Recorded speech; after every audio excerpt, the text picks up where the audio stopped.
ரொம்ப பிரம்மாண்டமான அமைப்பில். இப்போ இந்த நல்லடியாருக்கு நல்ல சிந்தனை, நல்ல எண்ணம் வருகிறது. மக்கள்லாம் எப்படி பெரிய கஷ்டத்தில் இருக்கிறாங்கன்னா, ஒரு நேரம், ஒரு நாளைக்கு ஒரு நேர சாப்பாட்டுக்கு கூட வழி இல்லாத அளவுக்கு கடும் பஞ்சத்தில் இருக்கிறாங்க, கடுமையான கஷ்டத்தில் இருக்கிறாங்க.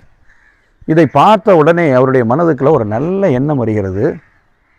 யா அல்லாஹ், இந்த மணற் குவியலை எல்லாம் நீ உணவு குவியல்களாக, உணவாக நீ மாற்றியிருந்தால், அதை என் கையிலே கொடுத்திருந்தால், எத்தனையோ ஆயிரம் பேர்களுடைய பசியை, அவருடைய வறுமையை நான் போக்கி அவர்களை வயிறார பசியார நான் சாப்பிட வைத்திருப்பேனே என்று மனதளவில் ஒரு எண்ணம் வைக்கிறார்.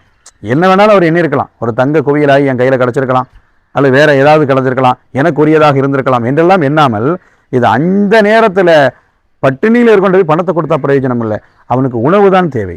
அப்போ கடுமையான மக்களின் அந்த பஞ்சத்தில், கஷ்டமான பசியில் வாடிக்கொண்டிருக்கிற பொழுது இதெல்லாம் உணவாக, சாப்பாடாக கிடைத்து அது என் கை